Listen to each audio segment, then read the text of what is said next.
왜 현대인들은 이렇게 행복감을 느끼지 못하고 스스로에 대해서 불행하다고 생각하는 사람이 이렇게 많은가? 최근에 나온 그 책에서 주장하는 건 이 모든 문제들이 현대인들이 갖고 있는 자존감을 너무 높여놓았기 때문에 그렇다, 그렇게 분석을 하더라고요.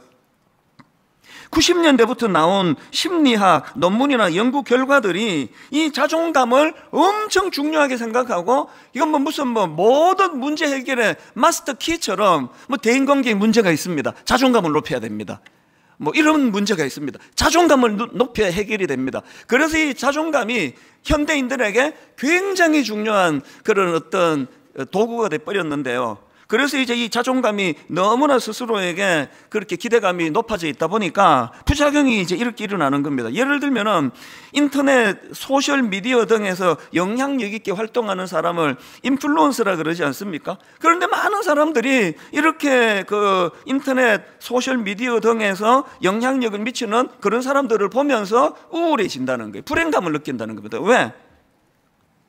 나도 이렇게 자존감이 높은 사람인데, 나도 굉장히 가치가 있는 사람인데 왜 저 사람처럼 영향력 있는 사람으로 난 살지 못하는가? 이게 그렇게 우울하게 만든다는 거죠. 그리고 이런 데서 오는 부작용이요, 자기 스스로를 다른 사람들에 비해서 너무나 높게 자기 존재감을 끌어올려 놨기 때문에 이제 누가 자기 자신에 대하여 부정적인 이야기 하는 거, 또 자신에 대한 긍정적인 시각에 방해되는 목소리 다 차단시켜 버리는 거죠.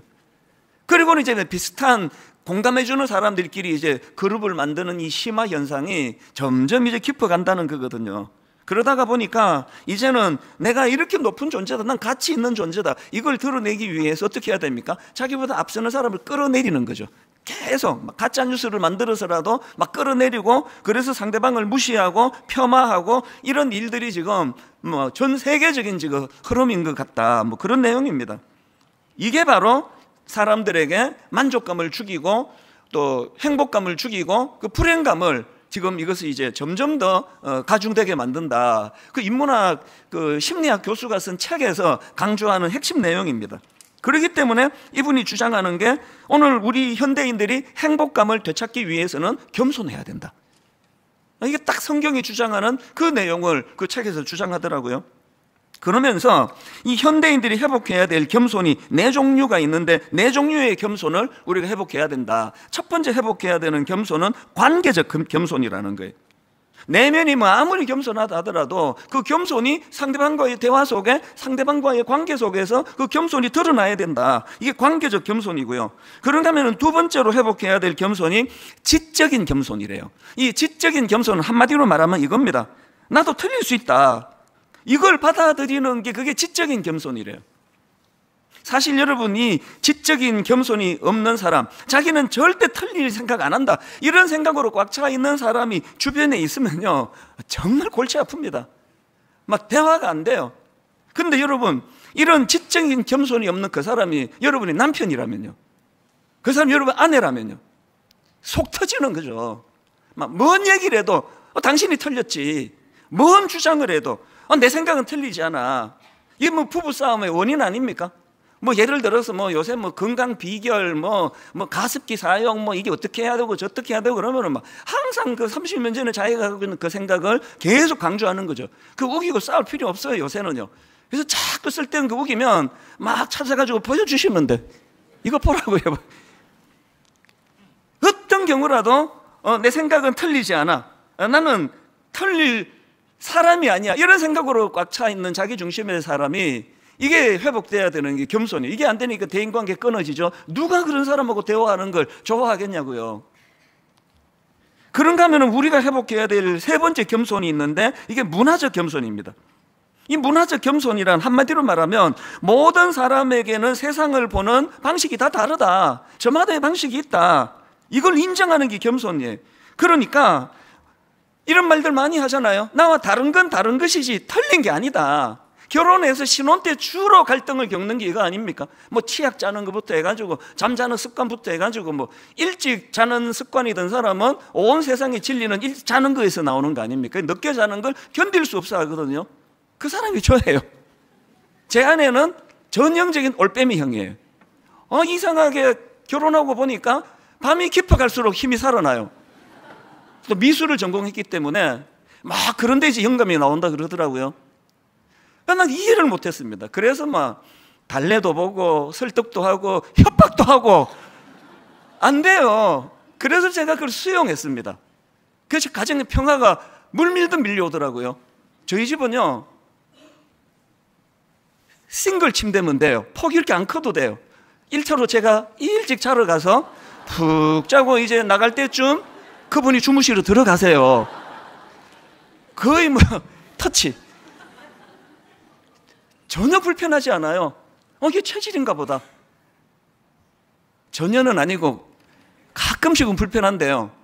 인정해 주는 거죠. 이걸 인정해 주는 게 이게 문화적인 겸손이라는 겁니다. 그리고 마지막 네 번째가 뭐 목사니까 저는 이게 제일 중요하다 생각하는데요. 실존적인 겸손이 있대요. 이건 자연의 힘, 또 우주 질서, 또 초월적 대상, 이런 걸 떠올릴 때 갖게 되는 겸손이라는 겁니다. 그러면서요, 이 겸손의 힘이라는 교수님이 쓴 이 책의 맨 마지막에 이 교수님이 경험한 것들을 이제 마지막으로 거기서 기록해 놨더라고요. 이분이 그 아이슬란드 여행을 하는데 이제 부부가 같이 갔습니다. 그래서 이제 그 오로라, 새벽에 이제 막 피곤해 쩌는 상황인데 이 오로라를 보려고 반신반의하면서 이게 지금 볼 수 있을까? 그렇게 하고 갔는데 그 새벽에 한 2시 넘어선가 그 시간에 이 부부가 갑자기 휘몰아치는 오로라를 본 거예요. 이 오로라가 초록, 파랑, 노랑, 보라, 이 변화무쌍한 빛의 띠에 휩싸여가지고 소용돌이 치는데 막 이분이 그 공포감을 느낄 정도로 막 그 오로라에 막 휘몰아치는 거기에 막 하늘에 휘말려 빨려들 것 같은 그런 그 절대적인 위압감을 느낀 겁니다. 그 아름답고 장엄한 풍경 앞에서 이 교수님이 자기가 그런 글을 쓰더라고요. 그걸 경험한 이후로 내가 겸손해졌다. 뭐 미국의 뭐 유명 대학 교수고 지식인이고 막 이런 것들로 사실은 무장할 수밖에 없는 그런 교수님이지만 이 압도하는 자연 앞에서 자기는 참 겸손해질 수밖에 없었다. 우리가요, 내가 아무리 유능하고 아무리 똑똑하고 내가 재벌이고 나는 뭐 모든 권력을 다 갖고 있다 하더라도 나는 하나님 앞에서 참 먼지같이 작은 존재이다. 이거를 겸손히 인정하는 것에서부터 인간의 갈등이 없어지는 거거든요. 창조주 하나님을 창조주 하나님으로 인정해드리고 그분의 창조 질서 아래에서 우리가 순화되어 맞추어 가려고 하는 이 노력이 없는데 하나님과 불화하는데 뭘 해서 우리가 행복해지겠냐고요. 이 지금 대한민국을 보세요. 60년대 보릿고개 먹을 게 없어가지고 국수 요만큼 넣고 막 그냥 막 그래서 소고기 우리는 뭐 스테이크 이런 거 60년대 먹어본 분 계세요? 소고기 반건 사가지고 막 가마솥에다 끓여가지고 이게 이름은 소고기국인데 소고기가 없어요. 그게 우리의 유행어가 이겁니다. 오늘 엄마가 소고기국이다 그러면 그것도 소가 장화 신고 지나간 그 국 말하는 거죠. 그게 우리 시대 하던 농담이에요. 그렇게 찢어지게 가난하던 시절에 지금 막 배 터지게 먹고 막 세계에 이렇게 경제 강국이라는 소리를 듣고 살아가는데 만약에 이게 그런 결핍이 채워져서 행복해진다면 어떻게 오늘 우리 대한민국이 30개국 조사 중에 공동 꼴찌 29위에 불행한 나라가 될 수 있겠냐고요. 이 모든 것들이 저는 실존적 겸손이 없이는 회복이 될 수 없는 거라고 생각하거든요. 제가 오늘 본문을 묵상하는데 이 책이 제게 굉장히 큰 도움을 줬기 때문에 제가 이걸 이렇게 길게 설명을 드리는데요. 오늘 제가 드린 이 서두에 드린 이 말씀 내용을 오늘 본문에 한번 적용할 수가 있다고 생각합니다. 오늘 본문은 유명한 말씀이에요. 예수님께서 두로와 시돈 지방으로 들어가시는데 한 여자가 달려와서 막 소리를 지릅니다. 그게 오늘 본문 마태복음 15장 21절 22절입니다.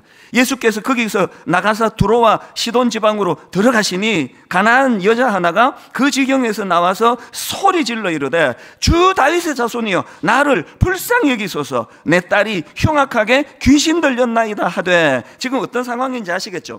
이 같은 사건을 다루는 이 내용이 마가복음에도 나오는데요. 거기에서는 이 여인을 묘사하기를 그 여자는 헬라인이요 수로보닉의 족속이라고 그렇게 기록을 해놨습니다. 이방 여자예요. 그 이방 여인이 지금 어떤 일로 지금 절망해 있느냐, 너무너무 사랑하는 그 딸이 귀신 들려서 정신이 지금 혼미한 상태예요. 그 문제를 가지고 주님께 도와달라고 절박하게 부르짖어 요청을 하는데요. 그런데 오늘 본문에서의 이 예수님의 태도는요, 너무 생소해요. 낮습니다. 그 약자를 향하여 이런 태도를 보이신 적이 없는데 예수님이 엄청 냉대를 하는 거예요.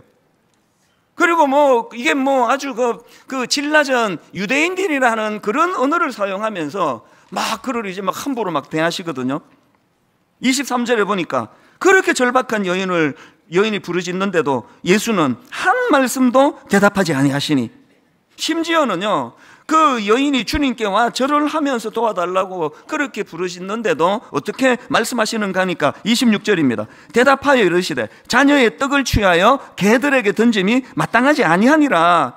예수님께서 이런 무례한 말씀을 하시는 거 굉장히 생소하고요. 이게 진짜 예수님이 하신 말씀이 맞나? 이것도 이상한데요.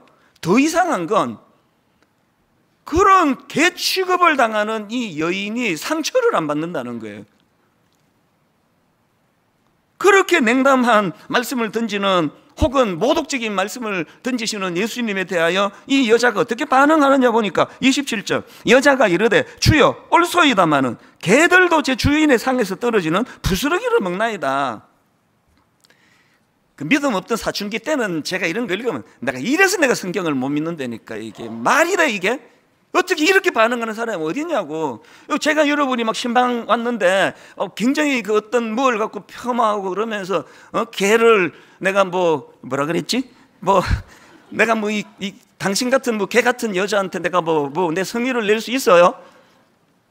예를 들어도 하여튼 이게 너무 이게 잘 안 나와요. 하여튼 이런 이야기를 하는데 그 상대방이 그 집사님이 웃으면서 제가 개가 맞는데요, 그래도 한 번만 좀 봐주세요.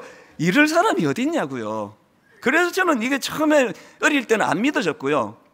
그리고 이게 이제 굉장히 이게 어떻게 해석을 해야 되지 그랬는데, 제가 이 말씀을 준비하면서 이번에 제가 많은 걸 깨달았거든요.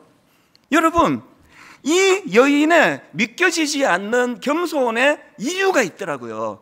이럴 수밖에 없는 이유가 두 가지가 있는데, 그 두 가지 이유 중에 이 여인을 이렇게 겸손하게, 주님 앞에 겸손하게 만든 두 가지 이유 중에 하나가 지금 이 여인이 가지고 있는 결핍 때문이에요. 22절을 다시 보십시오. 가난한 여자 하나가 그 지경에서 나와서 소리질러 이르되 주 다윗의 자손이여 나를 불쌍히 여기소서, 내 딸이 흉악하게 귀신 들렸나이다. 지금 여러분, 주님이 어떤 말씀을 하셔도 이 여인은요, 기분 나빠 죽겠네. 내가 당신 같은 사람인데 다시는 내가 안 찾아올 거라고 그렇게 하고 못 갑니다. 왜? 결핍이 있어요. 너무너무 사랑하는 자기 딸이 지금 귀신 들려 이거 온전한 혼미한 상태에 빠져 있거든요. 언젠가 제 아들이요, 좀 크게 다친 적이 있습니다. 한 2주쯤 지났는데 이제 자기 엄마가 걱정을 좀 많이 하고 그랬죠. 딱 2주쯤 지났는데 제가 어디 외출을 하다가 썩 본 거예요. 그랬더니요, 2주 만에요, 이쪽에 머리가 다 휘어졌어요. 와, 아주 깜짝 놀랐습니다. 이 모성이라는 건 어마어마한 겁니다. 저는 목회자니까요, 하나님이 마음의 방을 2개로 나누어 주셨어요. 그래서 여기 이제 자식들 걱정하는 방이 따로 있고 목회해야 되는 방이 따로 있는데, 제가 목회에 몰두하면요, 설교 준비를 하고 신방 가고 이러면 이쪽 방 생각이 안 나요. 영향을 거의 안 받습니다. 제가 여러분 22년 동안에 막 이렇게 흔들리고 저렇게 흔들린 걸 본 적이 있습니까? 이쪽 방이 있어서 그래요. 그래서 제 아내는 방이 하나예요. 통으로 하나예요. 온 이 자녀에 대한 마음이 꽉 차 있으니까 얼마나 걱정을 많이 했으면 이쪽 머리가 2주 만에 쉬었더라니까요. 하얗게 돼 있는 겁니다. 지금 이 수로보니게 여인이 그런 상황입니다. 결핍이에요. 그래서 여러분, 이 본문을 자세히 한번 보십시오. 22절을 다시 보십시오.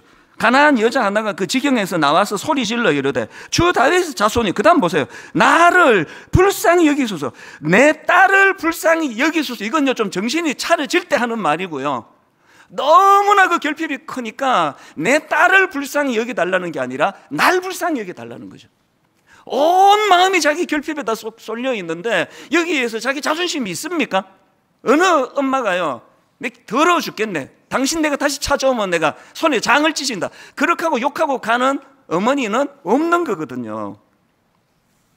오늘 저는요, 다음 주부터 우리 예배 캠페인하고 바른 예배 드리게 하고, 왜 예배에 지각이 이렇게 많으냐, 왜 예배를 이렇게 성의 없이 드리느냐, 왜 예배 때 들락날락거리느냐. 여러분 이제요 예고하고 시간이 일정한 시간 지나면 이제 문 닫을 거예요. 제가 마음을 독하게 먹고 있습니다.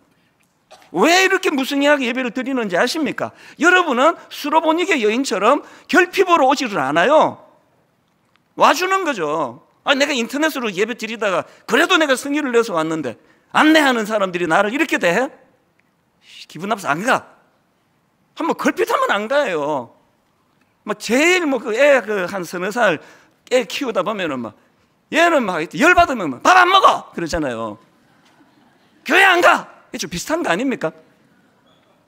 저희 어머니는 참 자녀 교육의 대가예요. 밥 안 먹어! 그러면요, 니만 손해이지, 그래 먹지 마. 먹기만 해봐. 그러면 먹는 거죠. 나만 손해니까. 이 하나님이 너무나 사랑이 많으시고 이러니까 이제 여러분 이제 하나님이 그런 이제 협박은 좀 그만하셔도 될 때가 됐는데요. 그럼 저한테 상처받았는데 왜 교회 안 가? 왜 그러시느냐고요. 예를 들어서 그런 겁니다. 저 사람 상처 엄청 주나 보다. 이렇게 생각하지 마시고, 이 수로보니게 여인이 갖고 있는 그가 갖고 있는 이 결핍이요, 이 결핍이 어떤 경우라도 주님에게 상처받지 않는, 그러면 오늘 저와 여러분이 갖고 있는 치명적인 문제가 뭡니까? 우리 모두에게는 결핍이 있거든요. 어떤 결핍이 있습니까? 먼저 로마서 5장 6절입니다. 우리가 아직 연약할 때에 계약대로 그리스도께서 경건치 않은 자를 위하여 죽으셨도다. 이게 뭔 소리인지를 모르는 초신자들이 너무 많은 거예요. 그 다음에 8절, 우리가 아직 죄인 되었을 때 그리스도께서 우리를 위하여 죽으심으로 하나님께서 우리에 대한 자기의 사랑을 확정하셨느니라. 아무리 이 나라가 엄청 잘 살고 경제적으로 십몇 위가 되고 그냥 대한민국이 이제는 압도적으로 그렇게 부자 나라가 됐다 치더라도, 그리고 개인적으로도 그런 부유함을 삶을 산다 하더라도 우리에게는 영적으로 결핍이 있는 존재였다는 사실을 인식하는 거예요. 그 다음에 로마서 7장 24절에 보면은 위대한 사도가 된 바울이 이렇게 말합니다. 오호라 나는 곤고한 사람이로다. 이 사망의 몸에서 누가 나를 건져내라. 여전히 내 안에 도사리고 있는 본능, 여전히 내 안에 도사리고 있는 이 죄악에 대한 그 비굴한 이스라엘 백성들이 애굽의 종살이로 오래 살았기 때문에 몸은 홍해를 건너 자유인이 됐지만 여전히 그들 내면에 노예 근성이 남아있는 것처럼, 예수 믿은 이후에도 걸핏하면 이 노예 근성이, 죄악의 노예 근성이 튀어나오는 거 아닙니까? 제가 늘 하는 이야기가, 이찬수 목사는 살얼음판 위의 행복이라는 말을 제가 잘 쓰거든요. 개척 초기부터요. 누가 말하면 난 너무 행복한데, 이 행복은요 살얼음판 위의 행복이래. 여차하면 빠진다는 거예요. 그거 40대 초반에는 이해가 되지만 이제 제가 목회한 지 개척한 지 20몇 년이 됐는데도 여전히 살얼음판을 걸어요. 여전히 이 여성들을 보면은 막 긴장하고 조심하고, 또 내가 또 이게 쓸데없는 데 빠지게 될까 봐. 저는 내 인생에 제일 두려운 게 노욕이 들어오는 거예요. 은퇴하기 전에 한 6개월 전에 내가 무슨 짓을 할지 모르기 때문에 항상 지금부터 대비합니다. 아니 왜 그래야만 되느냐. 그게 제 결핍이에요. 여전히 목사가 됐지만 제게는 영적인 노예 근성이 있고, 그래서 툭하면 튀어나오는 게 탐욕이고, 툭하면 튀어나오는 게 이 시대의 영향으로 나를 높이기를 좋아해요. 툭하면 마음에서 잘 섭섭해요. 우리가 하나님 앞에서 이 결핍을 몰라요. 오늘 예배 한번 내가 잘 드리지 않으면, 이 예배를 소홀히 하면 내가 주중에 내가 또 어떤 추한 모습을 보일지 모른다는 이 긴장감으로 예배를 드리지 않기 때문에 맨날 교회만 오면은 그냥 섭섭하다 그러잖아요. 몰라줘서 섭섭하고, 상처 줘서 섭섭하고. 그럼 이 수로보니게 여인은 그럼 어떻게 해야 되느냐고요. 여러분, 우리는요 딸이 지금 정신이 혼미한 것보다 더 근원적인 결핍을 갖고 있다는 사실을 알아야 됩니다. 그런가 하면은 두 번째로요, 이 여인이 갖고 있는 또 다른 겸손할 수 있었던 이유가 하나 더 있는데요, 예수님만이 이 자기 딸을 고쳐주실, 그러니까 자기 문제를 해결해 주실 대안이라는 사실을 믿었기 때문이에요. 자, 본문 22절을 다시 보십시오. 가난한 여자 하나가 그 지경에서 나와서 소리 질러 이르되 주 다윗의 자손이여 나를 불쌍히 여기소서. 여기 나와 있는 이 주 다윗의 자손이여는요 이중적으로 주님을 인정하는 고백이에요. 다윗의 자손이여 이 표현은요 그 당시 사람들이 기다리고 기다리던 메시아를 칭하는 표현이에요. 지금 이 여인은 딸의 그 혼미한 문제, 자기 결핍을 주님 앞으로 갖고 오면서 확신을 갖고 있었죠. 이분이 메시아라고, 이분이 내 문제를 해결해 주실, 이분만이 내 문제를 해결해 주실 분이라고. 그 다음에 그 앞에 주님이라는 표현을 넣는 거예요. 퀴리오스, 주님은 메시아시고 내 인생의 주인이십니다. 이 고백을 하는 믿음이 있었기 때문에 도대체 자기가 생각하는 방식으로 문제를 풀어가지 않는 주님이라 할지라도 그 앞에 상처를 안 받는 거예요. 왜? 이 두 가지가 결합하니까 어떻게 해서든지 간에 이 결핍, 내 딸이 고침을 받기를 원하는 절박한 마음이 필요하니까요. 이제 여러분, 다음 주일부터는 바른 예배드리기 캠페인은요, 뭐 지각 안 하는 거 중요하고 뭐 다 좋은데요, 이제 여러분 마음에 뭘 갖고 오셔야 되느냐, 이제 예배에 대한 기대감을 회복하는 거예요. 예배에 대한. 그래서 이번 주일날 내가 주님을 만났을 때 이 결핍의 문제를 내가 주님께 아뢰야 되겠다. 이런 마음 없이 지각 안 하는 거는 뭐 지각하는 것보다는 좀 낫지만요, 뭐 그거나 뭐 아무 기대감 없이 종교적으로 그냥 뭐 잠깐 앉았다가 가는 거, 그럼 뭐 차라리 지각하는 게 낫죠. 뭐 지루한데 시간이라도 줄이게. 지각하지 않는 것도 중요하지만 여러분에게 이 수로보니게 여인이 갖고 있는 이 절박함이요, 이 절실함이요, 오늘 예배를 통하여 주님이 이 문제를 해결해 주시지 않으면 내가 이번 주간에 어떻게 될지를 모르겠다는 이 절박함. 그래서 여러분, 분당 우리 교회에요, 우리 목사님들이 신방 가보면은 뭐 계속 들리는 이야기가 이런 거예요. 지난주에도요, 지난주 그 설교를 듣고 오래 어떤 문제로 씨름하고 고통에 빠져있던 그분이 이제 회복이 됐대요. 문제를 제가 발견했다고 그렇게 기뻐하면서 고백을 하더라는 겁니다. 가끔씩 길 가다가 이제 어떤 성도를 만나면 시웃음 이렇게 얘기해요. 혹시 목사님 우리 집에 도청 장치를 해놨습니까? 아니 어떻게 그 주간에 내가 고민하는 문제를 주님 어떻게 그렇게 정확하게 잘 설교를 잘 하십니까? 그런 이야기를 웃으면서 하는 이야기를 여러 번 들었거든요. 제가 그 집에 도청 장치한 게 아니라 그렇게 일하시는 분이 우리 주님이세요. 그렇게 일하시는 그 주님 앞에 예배 드리는 여기에 내 마음을 거기다 쏟고 내 정성을 거기다 쏟고 내 방식으로 문제를 해결하지 않으신다 하더라도 주님은 나의 주인이 되십니다. 이 마음을 가지고 나아가는 게 그게 바른 예배 드리기 아닙니까? 제가 이런 관점으로 보니까요, 오늘 본문은요, 이 수로보니게 여인 문제를 딱 따가지고 읽는 게 아니라는 걸 이번에 제가 또 깨닫게 됐죠. 여러분, 오늘 본문은요, 마태복음 15장 전체적인 맥락으로 읽으셔야 돼요. 아니 마태복음 15장 앞에 어떤 게 있는데요, 그게 누가 등장하는데요? 자 보십시오. 마태복음 15장 1절 2절. 그때의 바리새인과 서기관들이 예루살렘으로부터 예수께 나와 이르되 당신의 제자들이 어찌하여 장로들의 전통을 범하나이까? 떡 먹을 때에 손을 씻지 아니하나이까? 지금 여기 나오는 서기관과 바리새인들이 가지고 있는 문제가 뭡니까? 그 책에서 말한 실존적 겸손이 없는 거예요.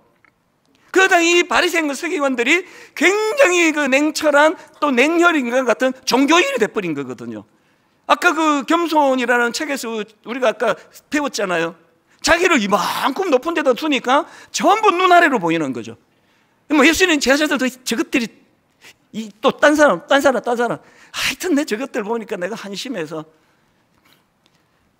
이런 맥락에서 제가 이번에 너무나 놀라운 걸 깨달았는데요, 지금 예수님이요 이제 개 이야기도 하고 이방인들을 보고 개 취급한 건 유대인들이거든요.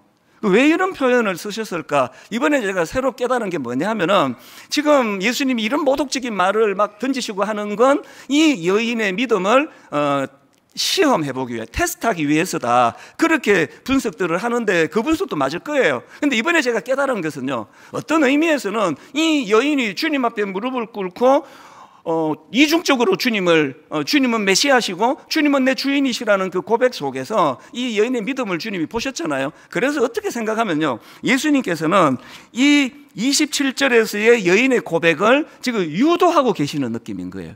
그 믿음을 통해 이 고백을 끄집어내시는 거예요. 그래서 개 이야기도 나오고 그 당시 유대인들의 언어를 사용하시는데요, 그 27절의 고백을 다시 한번 들어보세요. 여자가 이르되 주여 올소이다마는 개들도 제 주인의 상에서 떨어지는 부스러기를 먹나이다. 지금 예수님께서 이건 이제 천국 가서 물어봐야 되지만 추측인 거죠. 예수님이 이 여인이 이렇게 대답하도록 유도하고 계시는 느낌인 거예요. 왜 이렇게 대답하기를 유도하셨을까요? 두 종류의 사람에게 들려주기 위하여.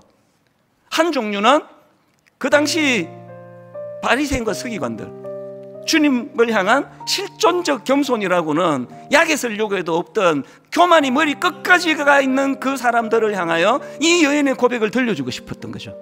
너 들었니? 이 교만한 바리새인, 너 들었니? 그리고 또 한 부류에게 이 말씀을 들려주기를 원하셨다고 생각하는데 그게 저와 여러분이에요. 2000년이 지난 지금까지 주님은 이 수로보니게 여인의 고백을 너무나 중요한 지침으로 우리에게 들려주고 계시잖아요.